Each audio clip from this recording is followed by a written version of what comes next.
Hey, everybody, how's it going? Thanks for joining us for another Church of True Christ Sunday ministry.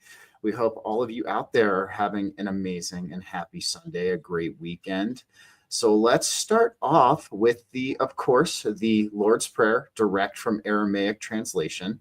If you all will just take a minute of silence as we go through this.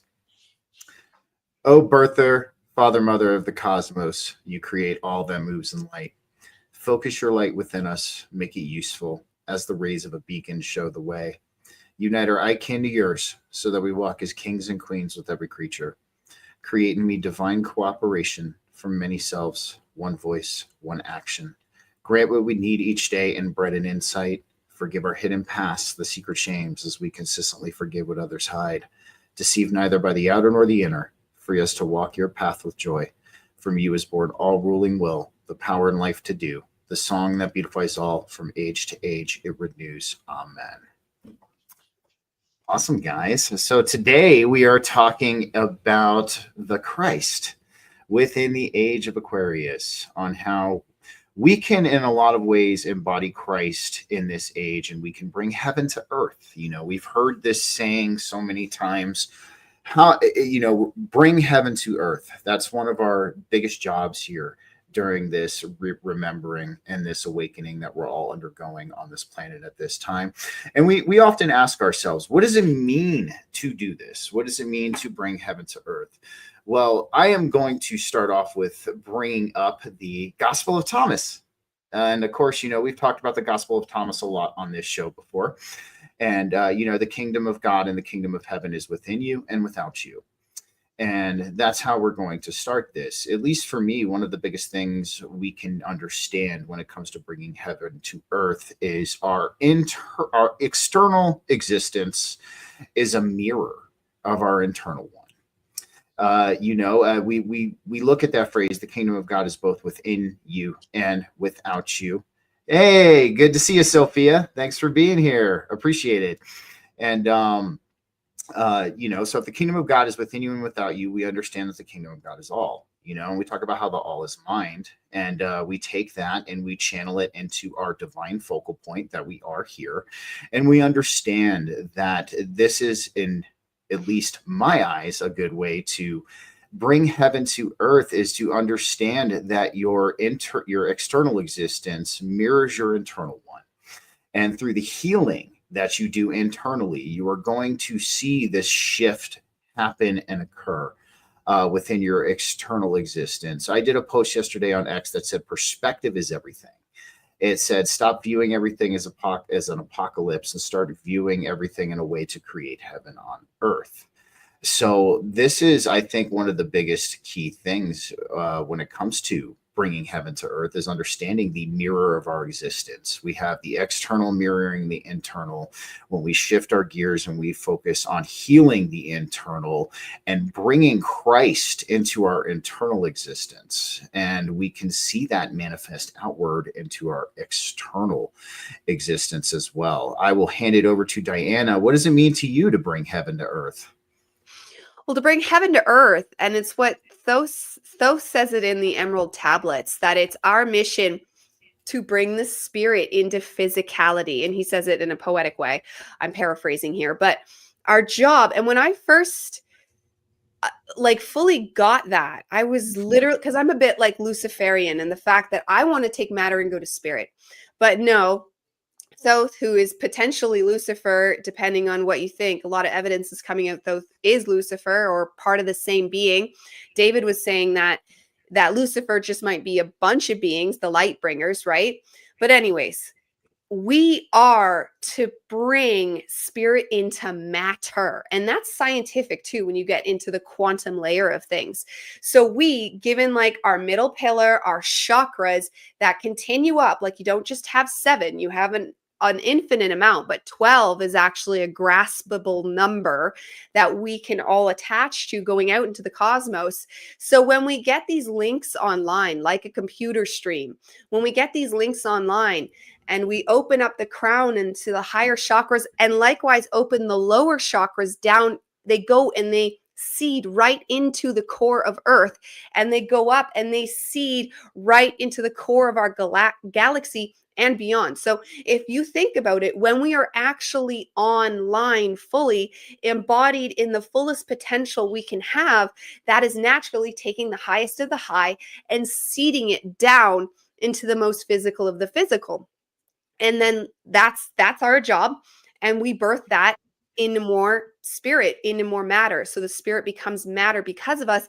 But doing those, it kind of goes hand in hand, because I've realized, when fully encompassing this wisdom, that this doesn't mean we don't get to grow and become star seeds. This doesn't mean we're stuck dead. Oh no! Why? I know. Oh God, she was getting to a really good part. Well, She was at Starseed. I had this happen when she was on my show a couple of times. I just tried to remember the last word she was on as a verbal cue, because there we go. Yeah, what was the back. last one I was on? Starseed. There you go. Okay, yeah. So our mission as star seeds is to create that connection, and then we turn matter into more physical, and that is that process we hear about, the fifth dimension. It's a lot more complicated than the old way of putting it, and we keep graduating and graduating into higher bandwidths of understanding, and likewise being able to teach it and then embody it and integrate it, which is all part of the process of creating matter as more physical. So that's getting into things like the cities and the powers that will come to us. So it doesn't mean we're stuck in physicality. It means that when we birth the spirit into matter, we become more magical. It's kind of the same thing we've always been hoping to do. We're just getting more awareness on the actual process of how this works. This is why this is a new Church of Christ, because when we embody the new and even scientific way of understanding this, we see what we're doing is very real. It's very foretold. It's we are right on cue. In fact, we're a little bit ahead of schedule.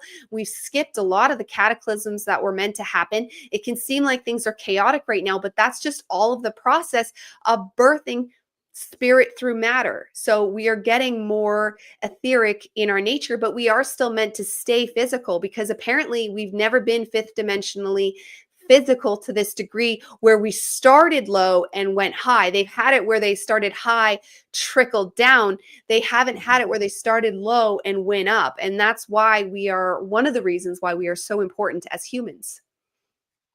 Absolutely. I like that. Don, what about you, man? What does it mean to you to bring heaven to earth?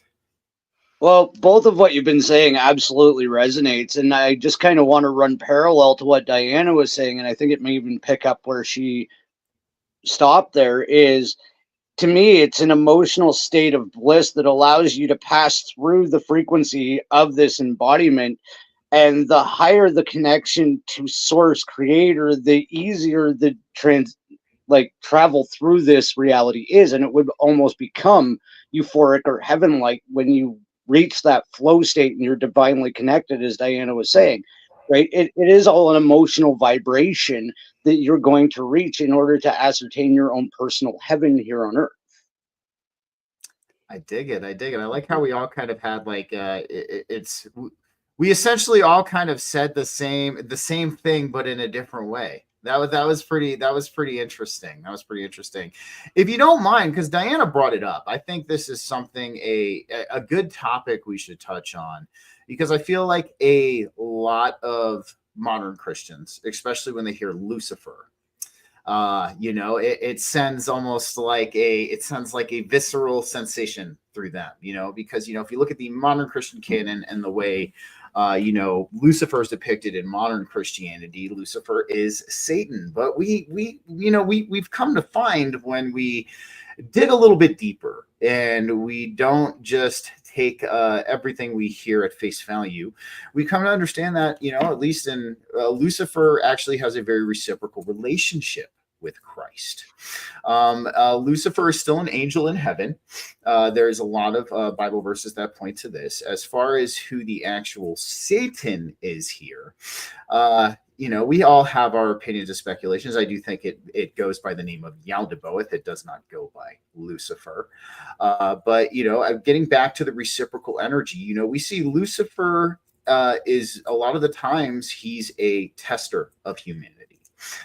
He is the tester. He tests us. He gives us these tests. A good example of how Lucifer works with us is like, let's say like you're walking down the street, right? And somebody just decides to come up to you and be an asshole to you for no reason.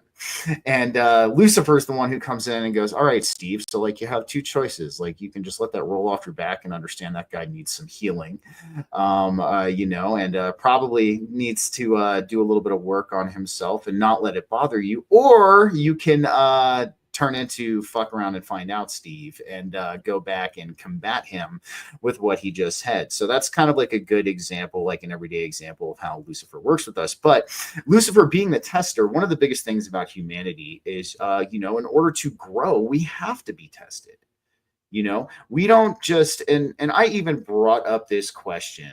Was a question I brought up as well, is that if you were born into complete and utter bliss and peace, at least here in the physical, obviously in the spiritual, it's a little bit different. But if you were born into complete bliss and peace from the get-go and you never experienced anything else, could you truly appreciate that peace? Would you even know how to appreciate what you have if it's all you've ever experienced? So this is kind of where we see this reciprocal energy between Lucifer and Christ. We go through these trials and these tribulations as we complete our great work here on this planet. We're tested, we're pushed. We might encounter certain scenarios. We might see the darkness of this world and all of its facets. But what this does is it pushes us towards Christ. Through these tests and trials, we are pushed into the light. We are pushed into the divine light of Christ. And so that's one of the things I know Diana's got a lot to say about this as well, for sure. But this is something I just kind of wanted to dispel because, whenever we hear the name Lucifer, whenever we hear that, we always get this internal visceral sensation like we're dealing with the absolute evil, or the evilest of evil, when in all reality, we're not. We have to understand what this energy is and how it works through us. In order to really gain a foundation of seeing this reciprocal relationship between Christ and Lucifer. Jay, what's up, man? Thanks for being here. Satan is the prosecutor for the archons. Lucifer is the morning star, aka Jesus. Yaldo is the archon god. Maybe. I don't know. I know, man. Everybody's got their own little take on it. That's just what I think. But Diana, let's hear your thoughts on Lucifer and Lucifer energy, and let's get some clarification on that for everybody. And it's funny, Jay's point there, because one of the first questions I asked you, because I was really in that moment when we met and we did one of our first podcasts, is Lucifer and Christ the same person? Because I was coming to that, but I don't think so. And I think they actually make their own holy trinity. And I like to think of them as like three dysfunctional brothers. And I have a bunch of siblings, and we're always like, we used to be more like that. We've kind of separated more now, but it's still a little bit like that. And we'd like pair off, especially us three sisters. We would like, two of us would be besties and talking about the other one minute, and then they'd be besties talking about me the next minute. And then I think of Lucifer, Christ, and Satan as the same thing because they can each pair together. And then you usually have a relationship that's more incongruent than the rest, and that would be Christ and Satan. Because Satan can get along with Lucifer. Lucifer is kind of the better brother that gets along with both of them just fine. And because Lucifer is that fully spirit, fully spirit. And Satan is fully material. So fully material. And then Christ is the middle pillar. So even if you're looking at the tree of life in Kabbalah, they have the two pillars and then the middle pillar. And the path you want, if you notice the two pillars, on the outside will not get you up to Kether, which will get you up to the higher realms of Ensof and Ensof-Or and all that. But if you stick to the middle pillar, Tiferet specifically is said to be Christ. That middle pillar will get you, and then right through Da'at, which is like our internal self. It's very mystical. And if you're looking at the new 12 tree of life, which I prefer, Da'at is no longer hidden. It's out in the open, which it should be, because that's our inner subconscious self brought forward. And that's why in the olden days, I can almost see why it was hidden. But nowadays, I love the 12 tree of life symbology that Ashiana Dean brought us. But I think a lot of us can see that it resonates with us completely. So in that, the middle pillar is Christ.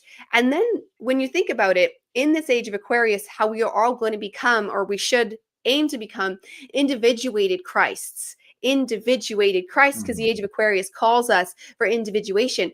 And then what David said the other day sparked that thing of, oh my God, could Lucifer be a bunch of beings? Because Christ can now be a bunch of beings. And then it makes you think, because we have is Yaldabaoth Satan, is the devil Satan, like there's all these different names for Satan. And I wonder if they're just, we know their energies. So then you come to realize. No, not yet. We'll have to hold that space for her. We'll have to hold that space for her. And I hope that we're going to be hopping to Dawn next year. But I want to give a shout out to everybody in the chat. There we go. Okay, so you were saying, Diana. Yeah. So where did I cut off there? So I'm saying that they were all individuated beings and their energy streams at the end of the day. Yep. And so when it comes to what we want to embody, you don't want to fall into one camp or the other, because just like the tree of life, they won't get you all the way there. And we've talked before about how peak materialism was hit in the 90s, around 93. Peak materialism was hit, and we started heading back towards spirit. However, likewise, the spirit realms are already pure spirit. So that's not our mission. Our mission is the child. Our mission is the middle pillar, and that's our mission is Christ. To be Christ embodied, heart-centered. So if you don't know where to start when it comes to embodying Christ, seek your heart center, the heart chakra, but it's more than that. It's an entire space where your God spark lives. And when you bring that online, the whole thing will come into play. You don't even need to worry so much about individual chakras and working on them. If you get the heart spark in line, you are a Christ being, and the rest will just fall into place. I like that. I dig that. I dig that. What's up, Woo Riders? Thanks for being here, man. Don, what are your thoughts on that as well? What do you think about Lucifer energy and the relationship it has with Christ? Well, being the newer one of the panel and the newer one to getting into all of this material, I've noticed there's a lot of duality in a lot of the angelics, and they do seem to either be neutral or work for both sides. And as you were talking, I kind of had that Bugs Bunny imagery in my head of like the angel on this side and the devil on this side, but they're actually the same damn thing. They're still both telling you what to do, right? That's the best analogy and visualization I can think of, because we do literally have the connection to all of the divine angelics, and we can tap them for information. So that's what I see is like, okay, yeah, maybe Lucifer's going, do you want to let him go, or do you want to, he's literally both of them in your ear, both of them in your head, right? Because I'm not saying I hear voices in a way that I need medication, but I do have some internal dialogue that I know is not just me in here rattling around sometimes.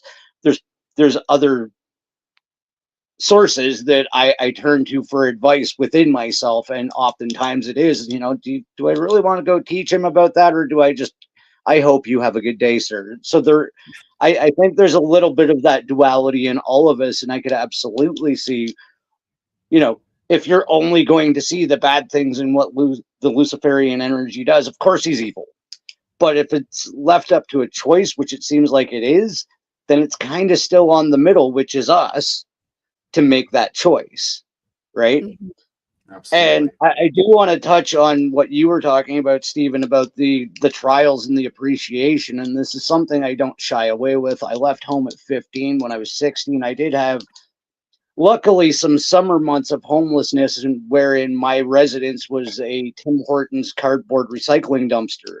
I have been to the very, very bottom. I have hit that rock bottom. I have put myself there. And it makes me very happy that I live in a single wide trailer that does have a couple of leaks, and I have a pickup in my driveway. So yeah, you do learn to appreciate things. I don't think a lot of us need to take the butt kicking that we have been given to understand these lessons. Don't get me wrong. Sometimes they do seem a bit harsh, but on the back end, most of the ones that I've had, I do appreciate. So. And I dig that, man. I dig that. And, I think really what happens is a lot of people lose sight of what we call the balance here. And, we talk about how the all is mind, right? Everything ultimately services creation. And, it's a habit of our collective still, where we, we try to compartmentalize these things into absolutes. We try to compartmentalize everything into these two boxes: absolute good, absolute evil.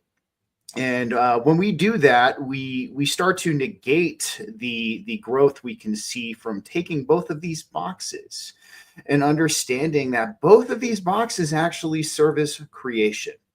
And this is, we're getting into like some higher territory when we talk about this. We're leaving the dualistic mentality behind, because and one of the biggest things that I use to get people to see this is, how many times have you been in a bad situation that has had a super awesome silver lining? I bet a lot of people can find a situation they've had in their lives where, like, yes, something not so great happened, but it opened the door for a lot of these other really great things to occur and to manifest in our lives. And how many times have you had something really good happen to you that had a massive caveat to it? You know what I mean? You can have this really great thing happen to you, but there's this caveat. This good thing can only be good under this circumstance, or, this thing can only work under that. And, ultimately what we come to find is there is a balance of what we would call the good end of the polarity and the bad end of the polarity here.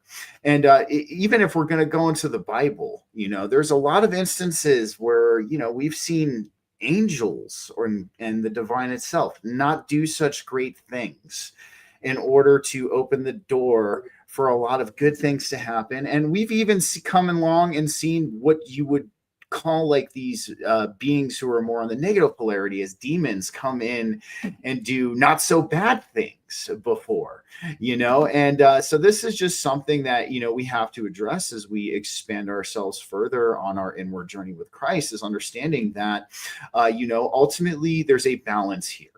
While there might be some things that we see and they appear in the polarity of the light, and there's some things that we see that appear in the polarity of the dark, these are two counterparts. They can't exist without the other.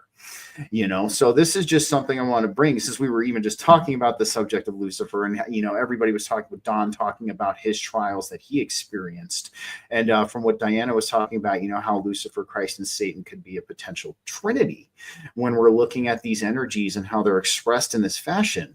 This is something we have to consider, here, at least in my opinion. What are your thoughts, Diana? 100%. And they can also be seen as the feminine and the masculine, Lucifer being the feminine and Satan being the masculine. And what you said there about angels and demons, that's like an old occult magic thing, a hermetic magic, that gathering demons was something they would do on purpose, because the more demons you had, you could, like, the laws of polarity, they knew these things, and you could take those demons and turn them into angels that would work for you. It simply required a ritual. So all the demons that we amass on us through our lives, which you could wonder why all of us have gone through such trials, especially early on as children, when there was nothing we could do about it. Or very little. So literally thrown into situations where you can't even put the onus of, could have done better. No, clearly something wanted us to get a lot of demons attached to us, a lot of entities. So you could take those demons and turn them to the light when you do any kind of cleansing ritual. Salt, selenite, sulfur, like you were saying, onks, whatever you want to do, whatever ritual works for you. And then that leads me into what this person here was saying, Jay. The tarot leading you into the false tree of light. I think all of the old modalities, including the limited 10 sephirotes of the old tree of life, because I was a huge Kabbalist once upon a time. It was Sarah that got me out of it when we talked to her after. And because I was going on about Kabbalah the whole time, I was in my Kabbalistic phase then. And she didn't tell me not to believe in Kabbalah. She told me to look up Ashiana Dean, and we did. And Ashiana Dean talks about how the tree of life is a false trap, and you'll be trapped. It's actually 12 plus 15 when you include the hires. And I was like, oh my God. So Sarah did that for me, and just handing out that education. She didn't go, oh, you're in the wrong thing. But it made me realize, and I'm grateful for her to hand us that seed to follow, because it saved me. I threw out all my Kabbalah stuff. I kept the tarot though, because I'm so cautionary with it, because the tarot and Carl Jung believed in the archetypes. Caroline Myss, which you guys are into now, Dawn and Spinja, they believe in the archetypes because the archetypes are so huge. So all those voices you're hearing in your head, Dawn, and all of us, because I try to convey this to people all the time, pretty much every thought you think, and I'm getting on the thought form of thinking none of the thoughts are ours. Nothing is ours. We are simply the chooser, the witness, and we choose which thoughts to go to. And it's little choice after little choice after little choice, making your path along the way, because all those thoughts are not ours. And then the more you choose the higher and the good thoughts, a lot of those negative entities are just going to get bored because you're not a food source and they're going to go away. Some of them change to the light. Some of them don't want to be darkness. Like Ashiana Deans talks about the lizard race in coming into us as well. There's a certain sect of starseeds, which I think pairs with Dolores Cannon's blue rays, how they come in with darkness. Well, I think that then the lizard's choosing to piggyback with another soul. So you're two-souled. And because they want to be good, they want to be in the light, and that rocket shoots their, same with any demon. They don't necessarily want to be evil, just like people that are hobos or whatever, and they're stuck in these dark places. They don't necessarily want to be there, but they're trapped. So what you're saying about tarot being a trap and the Kabbalah, thinking about the old tree, I think everything of the past is not, it doesn't work. Clearly, it doesn't work. The one and only thing that has ever continued to work is Christ. Despite even the Christians bastardizing it and perverting it, Christ still remained. For people like me, atheist, Dawn raised pretty much without religion too. Like, we still felt a Christ space because Christ comes a calling anyways, because Christ is that real. So when we sit back and we sit with the self in the age of Aquarius, in the self, you find that these things kind of bring on a life of their own. And by all means, educate yourself in everything. I have and continue to do so anytime I find something new, because we're amalgamating and creating what's going to work. What is the future? So like when it comes to tarot, you notice there's no dogma with tarot. There's a million sets. You get puppy sets, Harry Potter sets, like any set you want. I do like the Rider-Waite because I do feel that the Hermetic had a ton of gold within it. I'm not firmly a Kabbalist anymore, but I am still team Hermetics for a lot of things. And the Gnostics too, because the Gnostics and Hermetics go hand in hand, right? And even the Rosicrucians, they have so much fantastic information. But unless they still are keeping the gold nugget a secret, I think we know what the Philosopher's Stone. Oh, jeez. All right, we're gonna have to hold off Philosopher's Stone real quick. I want to address Jay, and I feel you. No, it does, and this is how we can see, Jay, that our community is being controlled to some degree too. So Jay said, I know Diana will probably bring this up afterwards. He said I had to stop talking on this. It was pissing people off in the community, and that's because Jay, our community is controlled too. There's control. All right. So Diana, you left off on Philosopher's Stone. Okay. So yeah, we are the Philosopher's Stone. And exactly, like, the more terms we get here, I like what Spinja is saying, the more we open up the self, because the all is mind, the 7 Hermetic principles of the laws of the universe. That's a very good foundational stone. And Jesus talks about make your foundation firm. And he has examples of like when it's not, and even the 3 little pigs, if you think about it, is that story as well.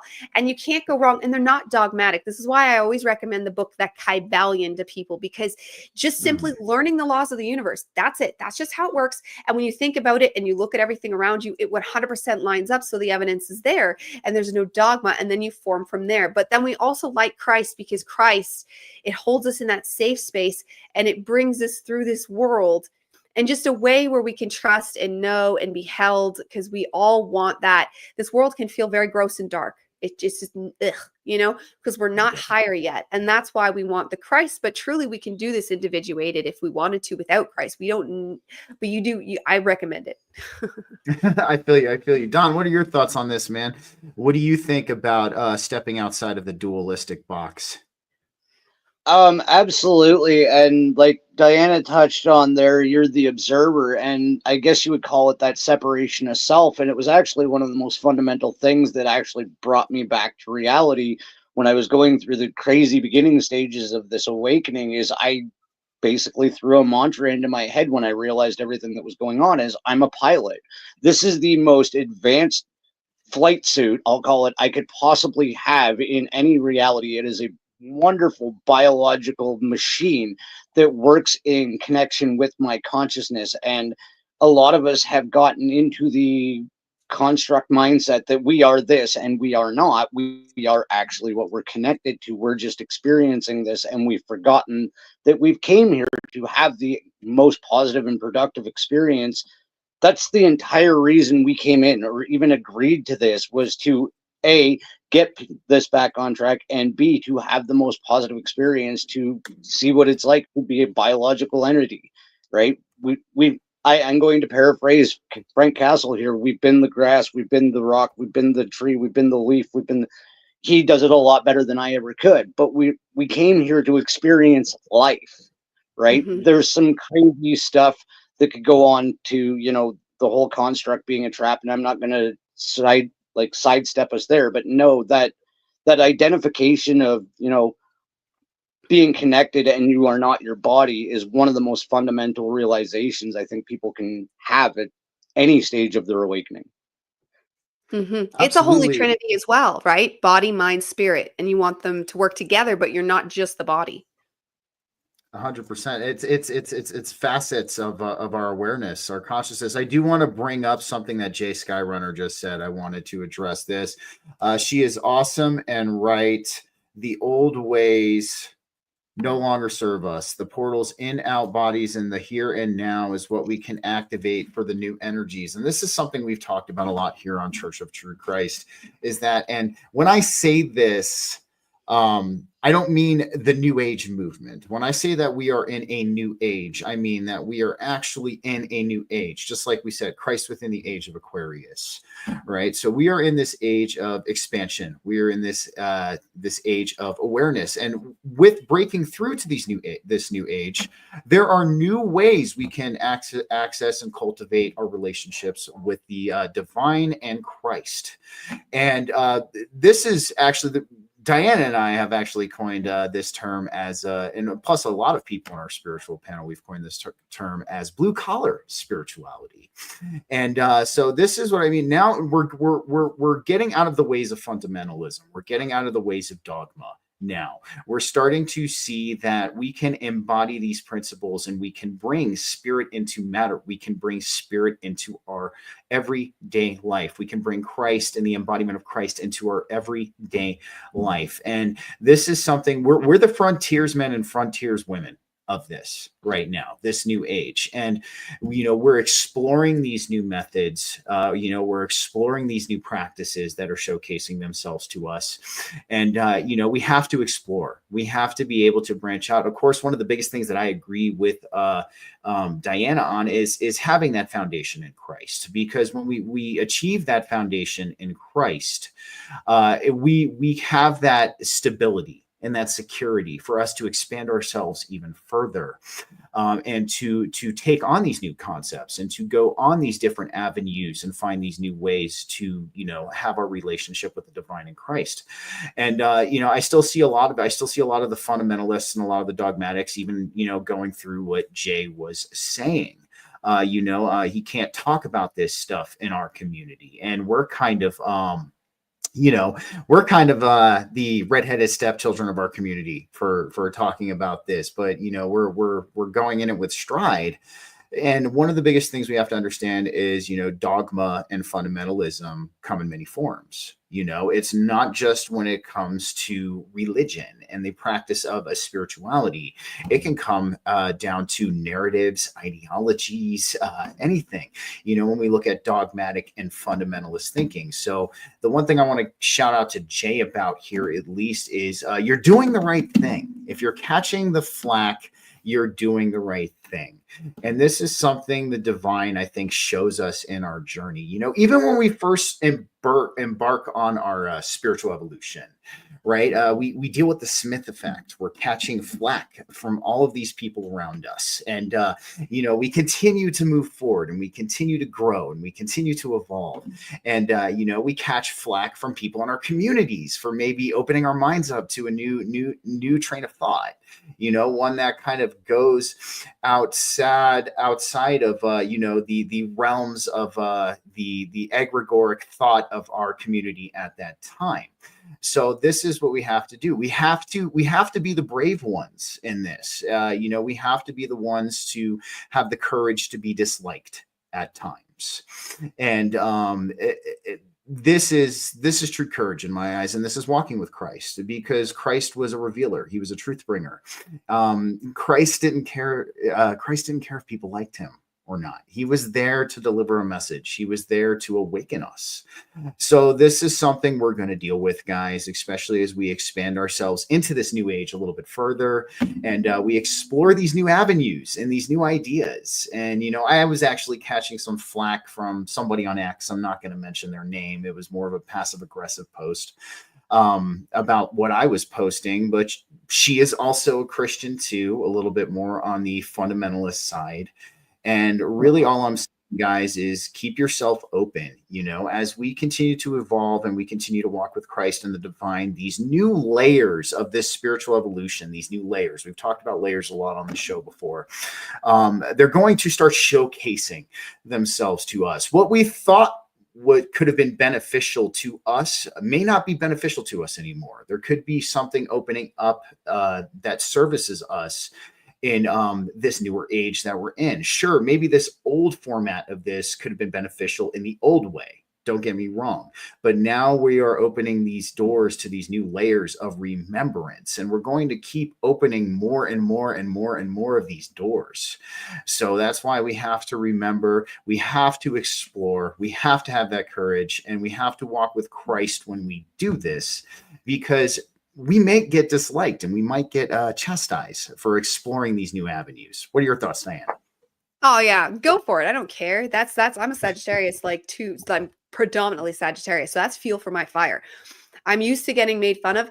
That's another thing a lot of us might have found ourselves under, is getting bullied in school, getting bullied at home, getting told we're ridiculous and stupid our whole lives. So fuck them. And we're prepared for this. So now that we have a righteous cause for it, now that we have the solidification of the truth of literal God, which is you, which is me, which is all of us individually, because that's the anthropic principle, or panpsychism, like you like to say. We are God. Everything is existing all at once. You will be the rock, you will be the tree, as Don was saying.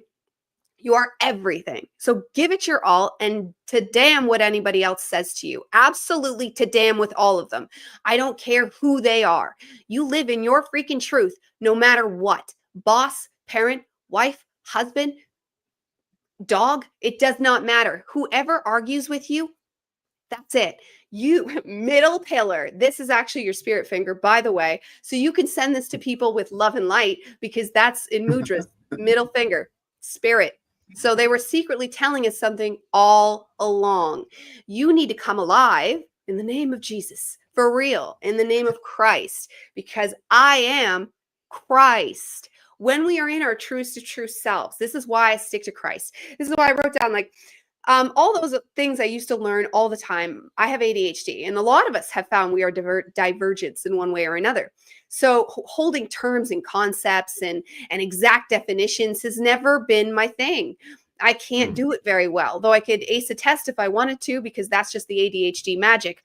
But a week later, it's gone, right? But what never, ever left was Christ. What never, ever left was the middle pillar. What never left is I am. I am whatever I say I am. And I think Eminem said that once.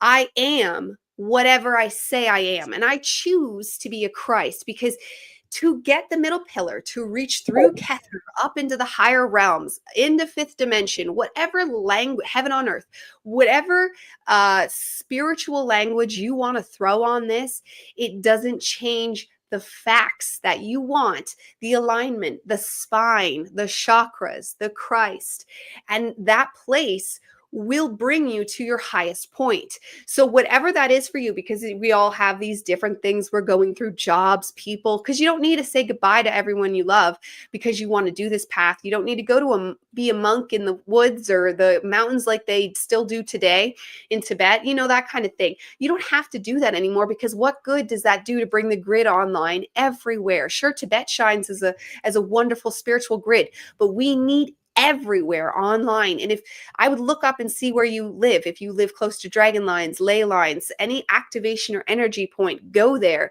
and touch your inner Christ space. Not only will you pull yourself online faster, you will also pull the world online faster, because we have a comment here, and love to you. Absolutely, because this was the narrative. The mind is evil. No, it is not.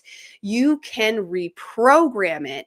And and no shock there, they were brainwashing us to make this evil, because they've been using the all is mind power, your mind, vibrations. You make everything, literally everything. And we do it together as a team, but individually, if you wanted to suck it all back in, it's all you. It's easier to think of it as a team. It's less overwhelming. And as a team, we can reprogram our minds individually. Know that you're not alone. All of us here are doing it. We have a consciousness panel that all does it. We know lots of our people on Twitter are all doing it, all here passionately for the message, yet not just some guru that's like, you know what I mean? Like, it's so huge. Like, this is why blue collared spirituality, because no matter what you're doing in life, you are just as much God. No matter what you're doing in life, you are just as much Christ. And when you pull that on, when you turn that on, no, the mind is not evil. It's actually a pleasant, wonderful place to be. Things can still come at you, but inside your mind is clean. They used to try to teach us it was evil because they wanted you to perpetuate it was evil. They wanted you to think sinful thoughts are natural. Do you realize you don't have to think sinful thoughts? You can get rid of sinful thoughts, and not by clenching down and going, don't think that, no, but by going through purifications, by aligning with the Christ. It just happens naturally. You're choosing points. Choose better, choose better, choose better. And next thing you know, this whole thing has been reprogrammed. And sure, you might have problems, but when you look at your problems of today, they would have been your blessings 10 years ago, because you continue to ascend and upgrade. Absolutely. Don, what are your thoughts on this? Oh, I just love the synchronicity of this whole conversation, because like not 2 hours ago, Spinja and I were just talking about being the weird kids amongst the weird kids, right? We literally were having this conversation a few hours, like I got home from my split shift and we just randomly started talking about this very subject, right? And it's something as well that requires discernment, because like, yes, we're going to go into some areas that makes people uncomfortable, but there's that balance that you have to be. It's like, okay, am I the weird kid amongst the weird kid, or is this egotism? Do I just think I know more than everybody? Like, there's so much tied into this, because you do start to realize, like, hey, I'm in this community, and it's like, wait, I'm talking about, like Jay was saying, I'm talking about things that make people uncomfortable, or I'm talking about things that get me a YouTube strike, or I'm talking about things that get people angry at me and write mean comments and call me a nasty little man, right? That's fine. That's all part of it. I'm sorry that I can explain it. I saw a perfect meme for this. I can explain it to you, but I can't make you understand it, right? And I'm not trying to sound like an a-hole when I say that. I'm saying we're just at different places in our spiritual understanding and remembering, and not everybody is going to jive and gel with everything you say right off the hop. That's about my best take on this whole subject. 100%, 100%. I kind of want to crack a joke about what Diana said. Sometimes we want to run out to the mountains and become monks and go meditate on a mountaintop for days on end. But we should, we should. Hey, Raquel, what's going on? Thanks for being here. And but no, we can't. This is a the middle pillar, the middle path is one of courage. And it takes strength, and it takes perseverance to to stay on this middle path, because we see that they constantly try to deter us from this middle path. The parasite class, whomever that you call them, whatever you want to call them, the invisible college, they kind of fall into that as well. But they do. We've talked about this a couple times before, but it bears to be repeated. When we look at what we see in our collective as the acceptable options for faith and spirituality, we see the two hard ends of the spectrum. We have what I would call nihilistic atheism, which is the atheism that's in our collective today. I wouldn't even really call it true atheism. It's taken more of a nihilistic perspective. And then you also have, so this is one of the acceptable ends of the spectrum, but then you go to the other acceptable end of the spectrum, and you have to be dogmatic. You have to be this fundamentalist in this religion. It has to be Judeo-Christian, and these are the two acceptable paths. So why does everybody turn away from the true Harris Gammas? That's what you have to ask yourself when you're guiding your way through this existence, through this collective, and I would even say even in this community as well. Why are we constantly being turned away from the middle path? Because the middle path is the strongest. It is the most courageous path. And with the middle path comes personal sovereignty, personal agency, and walking with Christ on this middle path. So this is something that we want to keep in mind as we go forward in this very strange, interesting world. And, taking from what we heard from Diana, taking what we heard from Dawn, I've caught, one of my biggest things in life, I've always said, is people have either really loved me or they've really hated me. There was never anywhere in between. There wasn't, I just kind of like them just a little bit. It's either been either end of the spectrum. And, a lot of us in our spiritual evolution have dealt with this. A lot of us have been born this way. This is just something I want to relay here. We talk about the awakening process. And this is why I like to use this term. And I know you guys have also liked to use this as well. But at first you awaken, but then you remember. You realize, you have this realization that you have been this way since you've been born. You've always seen the spiritual. You've always perceived the spiritual. You just didn't know what to call it. And then it just seemed that you fell into this. And now you're having this realization and this remembrance of that. So, and that is why a lot of you have experienced these very interesting upbringings that led you to your own personal awakening or your own personal walk with Christ, is because you were being conditioned for that realization. A lot of us chose, I guess you could say, a lot of these instances to occur. Our higher selves are alchemists. This is just kind of the best way to put it. And one of the biggest things that we've seen when it comes to personal alchemy is emotionally intense situations are what lead to transmutation. And I know a lot of us throughout our lives have been through these emotionally intense situations. And some of them have left us with trauma that we're still healing to this day. So that's just something I want to leave with everybody before I hand it back off to the rest of everybody is you've always been this way, always, and it was just the remembering of that. And take that and run with it. Yeah, 100%. And there's so many different ways we can learn this that are not dogmatic. Like, for example, so the person that says the middle finger is fire. In the mudra system, the middle finger is spirit, and this is fire. And you think of it lighting a lighter, fire, wind, air, right? Spirit. And then earth, your wedding ring. Earth, and then like a British person would drink their tea, water. And that's just the way that's stuck in my mind.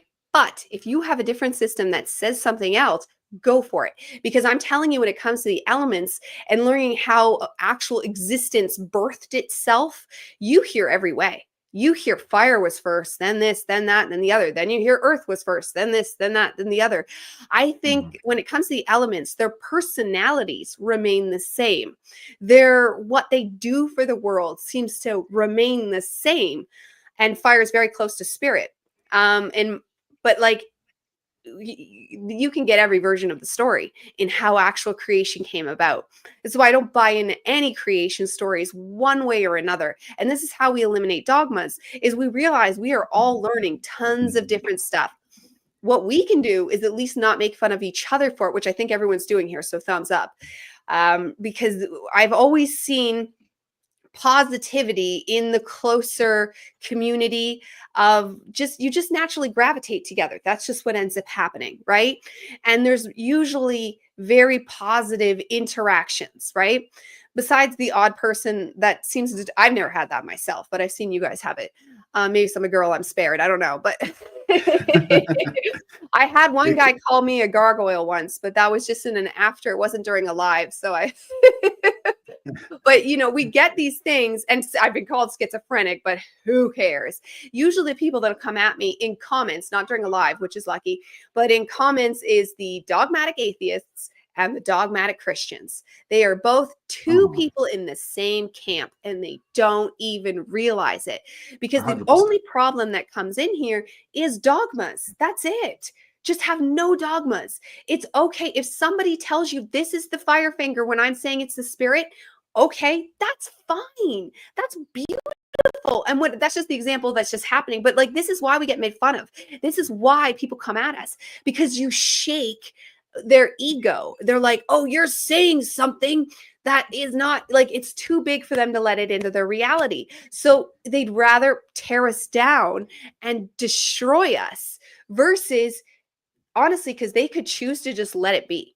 They could choose to just walk away. And you find this more in person, because online we do circulate together, and even the comments on YouTube is nothing compared to in person. In person, in school, I was physically assaulted for the things I would say. Like, at home, like, we've all experienced these hardships to build up something, like, because there can also be multiple reasons why things happen to us. There could have actually been demons trying to stop us. But likewise, those on our positive team knew it was going to make us stronger, because choice points. There's so many versions of reality. There is versions of you, and I'm haunted by them because I'm very tapped into timelines. I can see versions of myself that didn't stop drinking, that's now on pills. I connected with her this morning because I wasn't a pill addict. I never became a pill addict ever. But I had this like connection with older me. I'm like, holy fuck, she's a pill addict now. And I'm like, oh my God. Like, and we just have to like see these come by like a boat in the wind, like on the ocean, and just watch it sail by, and just know that somewhere, sometime, in some space, there's a version of me that's not going to be alive much longer.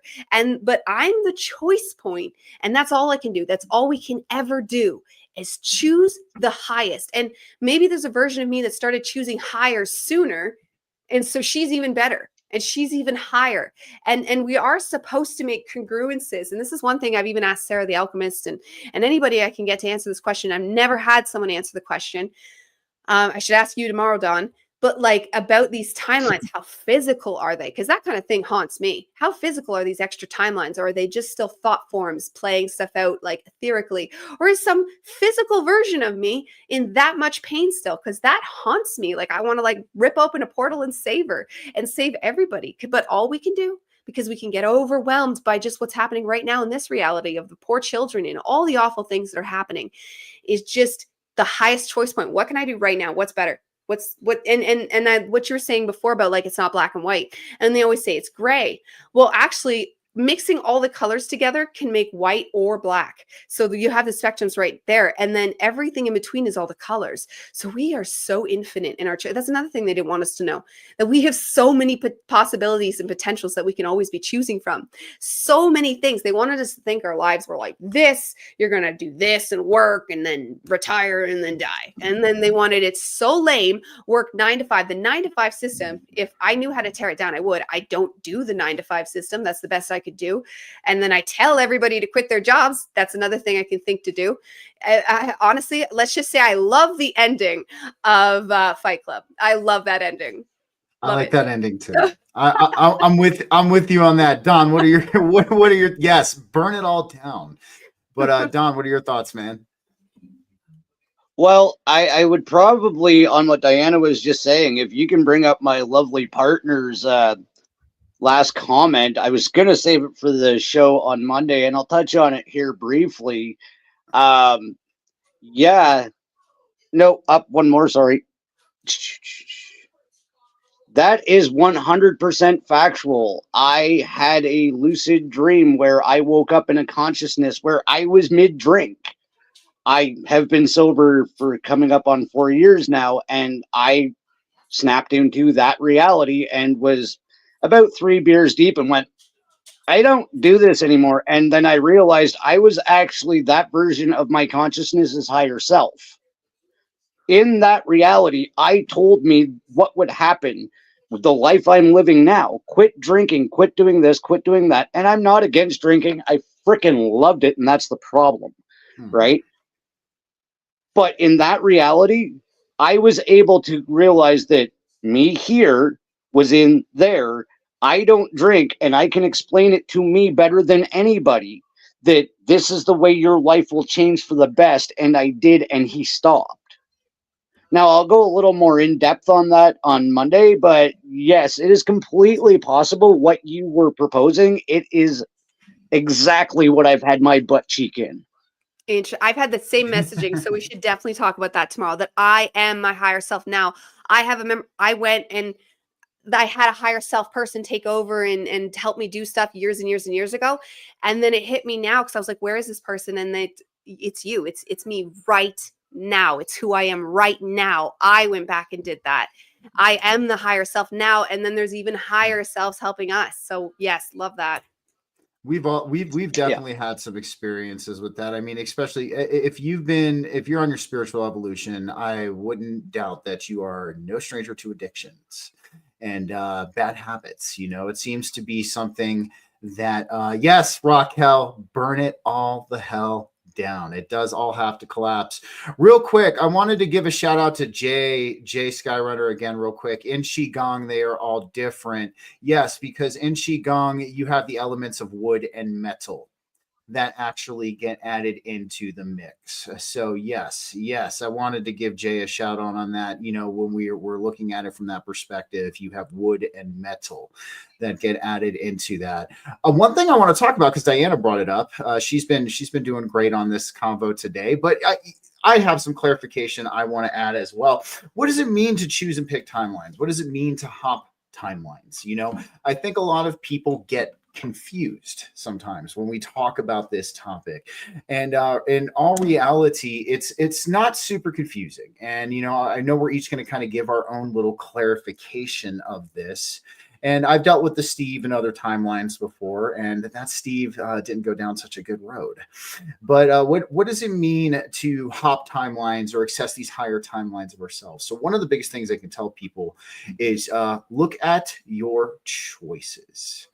And that would be the number one. Are you making choices that are contributing to your evolution? All right. Because as soon as you continue to make these good choices and you continue to walk with the foundation of Christ, and you continue to walk with the divine light in your heart, and you continue to cultivate the energy towards these choices that put you on this path, what's going to happen is your higher self is going to keep opening these doors to these higher and higher timelines through the choices that you make. And some of these choices, even if they're difficult, good choices, you know, we talked about how sometimes, you know, the choices we have to make in our evolution, there are going to be difficult ones. And we shouldn't stray away from making these difficult choices or tackling these difficult choices. But even if sometimes these difficult choices to us that are presented to us can be a test to access one of these higher timelines as well. So you have to look at accessing timelines as utilizing your growth and utilizing your focus and awareness towards your ultimate, most joyful, abundant life and your walk with Christ.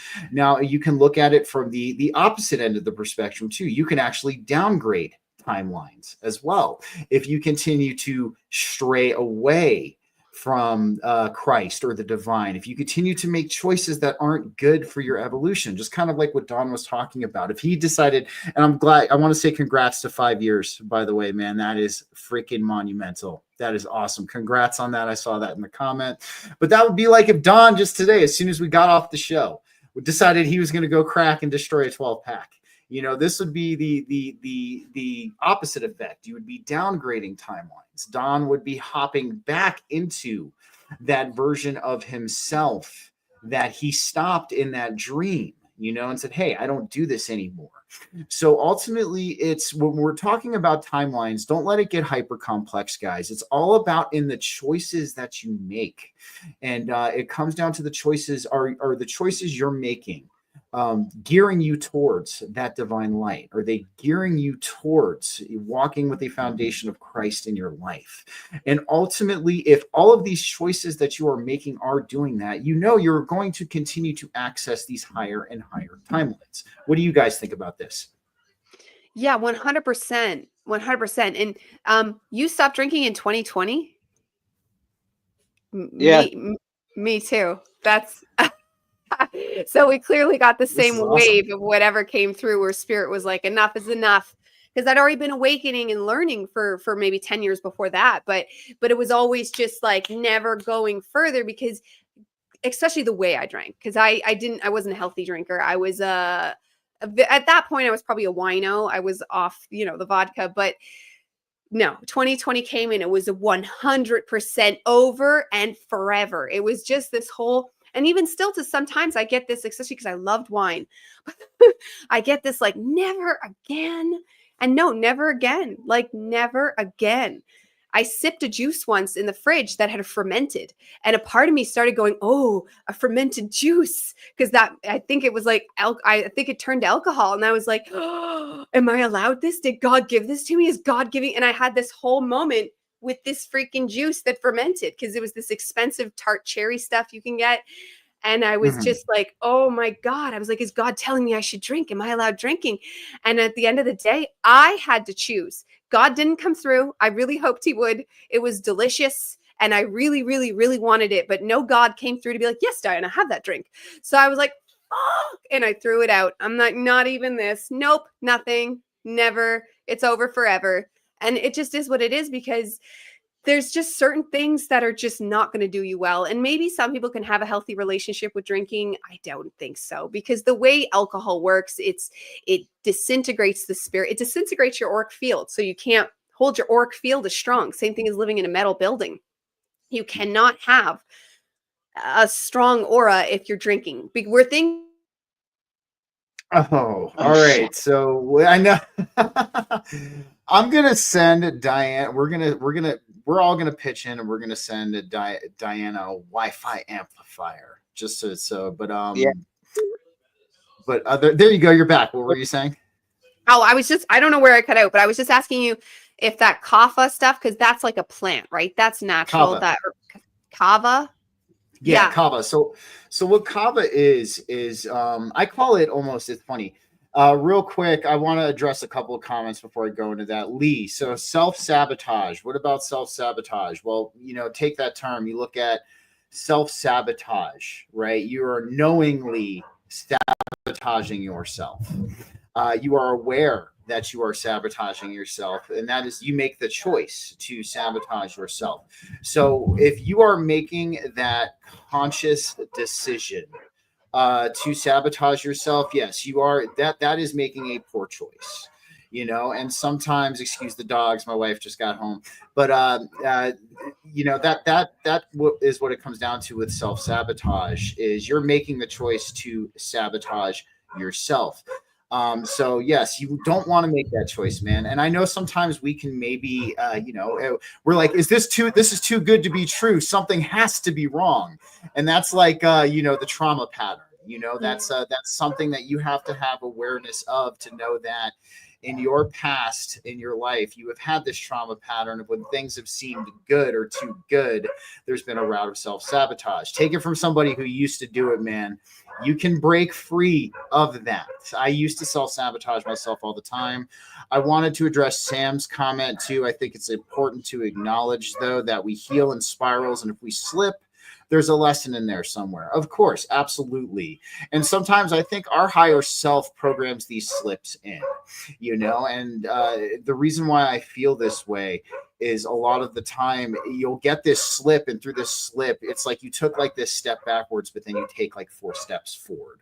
You realize by revisiting this, maybe this older self or this older habit or this older timeline, You find soul shards. You left some of you behind. Absolutely, that it might catalyze and push you further into your evolution, because you revisit this and you get that internal visceral sensation of, oh my God, I don't want to be back here. So like it is like collecting soul shards, as Diana said. But the one thing I want to say about kava, so what kava is, guys, and I would recommend this actually for anybody who is quitting alcohol, because kava itself is not physically addicting like alcohol is. So what kava is, it's a tree in the pepper family. And it has alkaloids in it called kavalactones. And these alkaloids actually work on your GABA system, your gamma aminobutyric acid receptors. They're agonists for that. But I call it pseudo alcohol. And what they do is they take the root and they pound it and they make it into a tea. And you drink the tea, and it gives you a very relaxed, euphoric, and uplifting effect. But to me, at least when it comes to kava's very non-habit forming. Alcohol is like, well, and I think alcohol, there's something to do with you let it go rotten, like what happened with the juice. It's gone rotten. And then you drink that and it does all this stuff. But think about just that premise right there. It's gone rotten. Absolutely. Exactly. The fermentation. You look at the process of what fermentation is.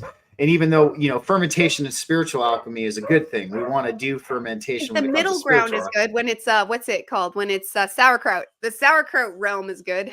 Yeah, well, that's a different kind. Yeah, different. That's for probiotic and for health fermentation, and of course, alcohol is sterile, right? Exactly, 100%. And so yes, I mean, also too, it's you look at alcohol, and I actually kind of, it's funny that you guys say that, because 2020 is when I kind of like put it down for good too. Like that's when I had that DMT experience where I had drinking earlier that day and I decided to do DMT, and the entities were not happy with me for having had alcohol before I had came in there, and decided to mop the floor with me all up and down the spiritual realms. That was, that was an ass whooping that I will never forget. And that's why I decided, once they dropped me off on my kitchen floor, I was like, okay, no more alcohol for Steve at that point. But you look at what alcohol does. And I know there's some people who still drink alcohol. And this is the one thing I'll say about it. There are certain people who it does not affect them spiritually. I've seen it. There are certain people who can imbibe alcohol in moderation from time to time. I'm not one of them. And, and we know that we're not one of them. So that also comes down to that awareness and that choice. But yes, I would recommend kava. And I mean, even Trip in the chat was saying that kava helped him kick heroin addiction. And that's awesome, dude. I want to say, as a former opioid addict myself, congrats on kicking that. That is not something that is easy to kick, especially with how worse it's gotten these days. But nonetheless, yes, guys, when we're talking about alcohol and we're talking about substances, we want to utilize, what helps us spiritually. Maybe this is a good topic to even segue into, because, we know a lot of people here. We all love cherry juice too, Raquel. Cherry juice is awesome. But, when it comes to the topic of substances, because there's a lot of various different points of views on that when it comes to, the spiritual evolution. Our substances, yep, exactly, Sam. It's about intention. If we use it to numb out, then it becomes the problem. Exactly. So that kind of gets down to what we're talking about here. So substances in the spiritual evolution, of course, we live in a world where, alcohol is put on a pedestal, it's promoted, but now we're starting to see a lot of these alternative options come into play. And one of the biggest things I want to say is, I want to go back to Sam's comment. It is about intention. It's about what you're using this substance for.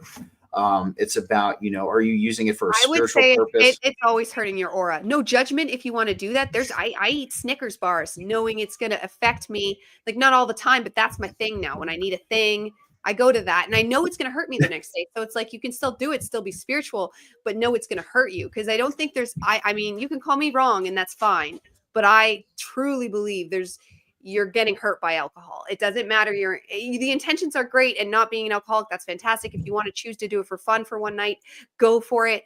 But is it hurting your aura? 100%.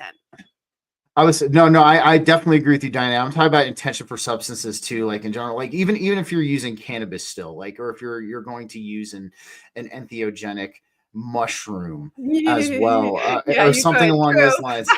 Yeah. You can alcohol. Yeah. But again, because a lot of us in the spiritual community, we use cannabis. All right. How we use cannabis actually is going to be the number one thing I'm going to put out there as well. And a lot of us use entheogenic medicine. So for those of you who aren't familiar with that term, it's psychedelics. It's the actual term for what entheogen actually means, is generating the God within. That's what entheogen means. So, of course, when we've embarked on the psychedelic experience, we've taken things like mushrooms, DMT, LSD, ayahuasca, peyote, all of those things. Those are entheogens.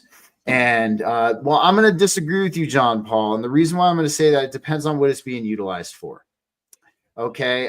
If you I think it can be an enhancer, like things like cannabis, when used correctly, all of the psychedelics are enhancers. If you're using them right, though, they can be. I used to be a bonger. They can 100% be an escapism too.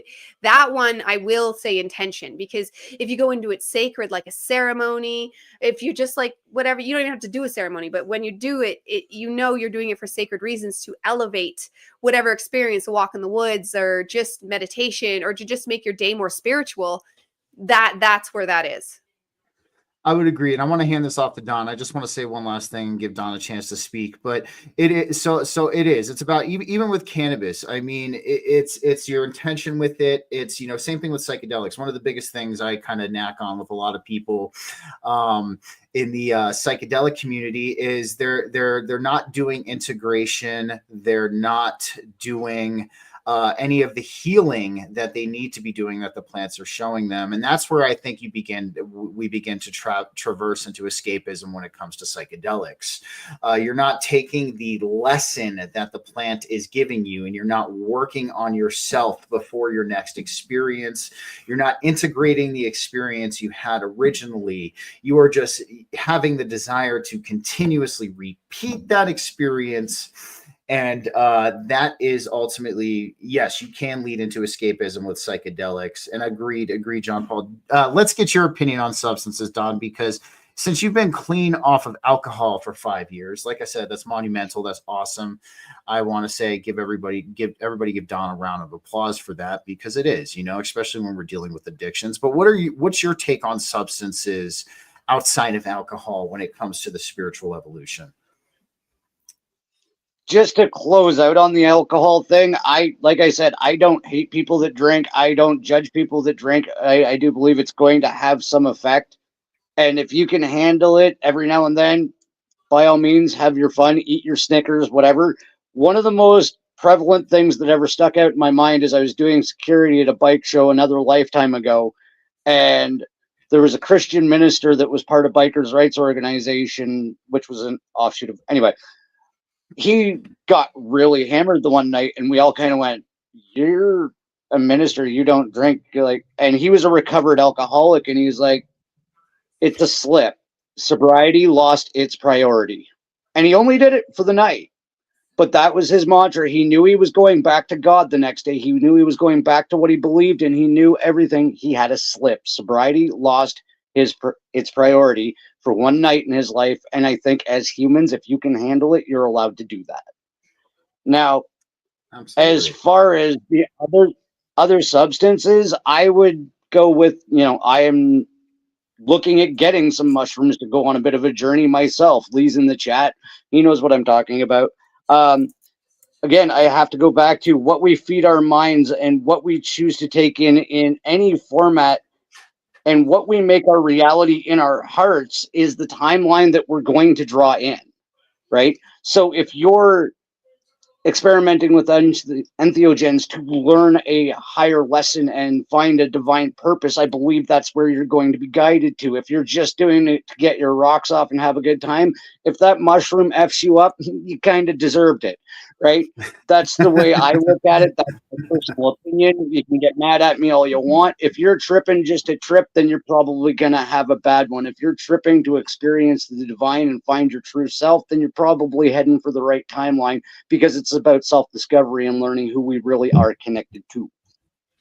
I would agree completely. And the one thing I will just let everybody know are these medicines do have spirits, that they are spirits. Okay. And that is why you have to respect these spirits. And if you don't respect them, they will do what they did to me. They will take you to the spiritual realms, and they will mop the floor with you all over the spiritual realms with you, because you disrespected the energy and you disrespected the spirit. So ultimately, man, no, I agree. It all comes down to having that respect, having that awareness. And, we can look at these medicines as tools. And, we've talked about tools on this show a lot before. A tool can be a good thing or a bad thing. It just depends on what we're utilizing the tool for. So if you're utilizing entheogenic medicine to heal yourself, to connect with the divine, to become a better human being, to channel the highest quality human being that you possibly can into this current avatar, and to forge and strengthen that connection, then absolutely, yes, that's different. But if you are just undergoing these ceremonies time and time again, not learning anything from them, just using it as a form of escape from your everyday life, then that's when you're going to piss the spirits off, and they're going to give you a bad time. So ultimately, guys, consciousness is a huge aspect of this reality. We know that these plants have spirits. We know that a lot of nature has spirits too. And so that's something we just have to have a profound respect for when we're utilizing these plants and we're utilizing these medicines in our spiritual evolution. And it's interesting. We've gone kind of all over this today. This is we had a lot all the of way stuff you can pick and choose your individual Aquarian age Christism, because there's so many variations. There's so many variations, and that's beautiful, because we are individually God.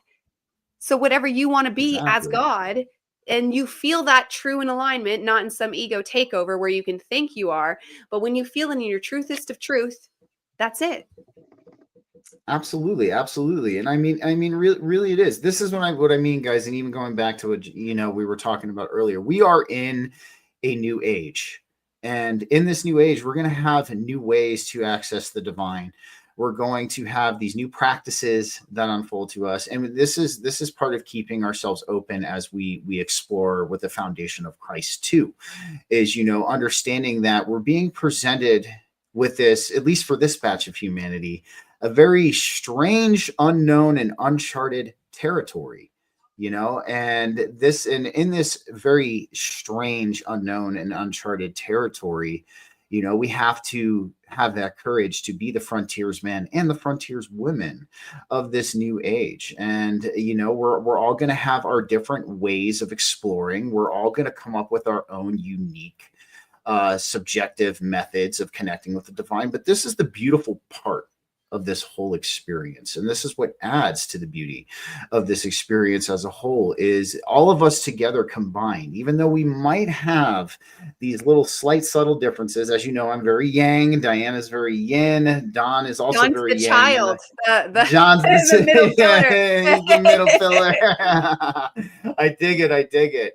And but ultimately, when we come together, we're all channeling and catalyzing this energy, this Christ, this awakening into this existence. So that is something I definitely, before we wrap it up today, I guess, would want to leave with everybody is drop the dogma, drop the fundamentalism, understand we're in a new age, we're in this new place to explore. Go out and explore. Do it with the foundation from the heart, though. You know, keep Christ with you, keep the divine with you as you explore outwards into this strange, unknown, and uncharted territory. And lay down this foundation with us here, you know, carve a path, another path somebody can potentially walk down in the future. And ultimately understand that we are here to bring heaven to earth. And how do we do that? Through each one of us, and through channeling Christ and the divine into our current avatar. Just as Diana was saying, choose to be a Christ. You know, make that choice within yourself. Thank you, Sophia. I appreciate it. I appreciate it very much. And other than that, that's what I want to leave everybody with. What about you, Diana? What about you, Don? You can go first, Don. I'm just going to steal a catchphrase that I heard from somewhere. Is probably a meme, but it was one of the best things that I've discovered lately. Is quantum physics is where the science of spirituality is hidden. So have a look. Mm-hmm. Yeah, Agreed. 100%.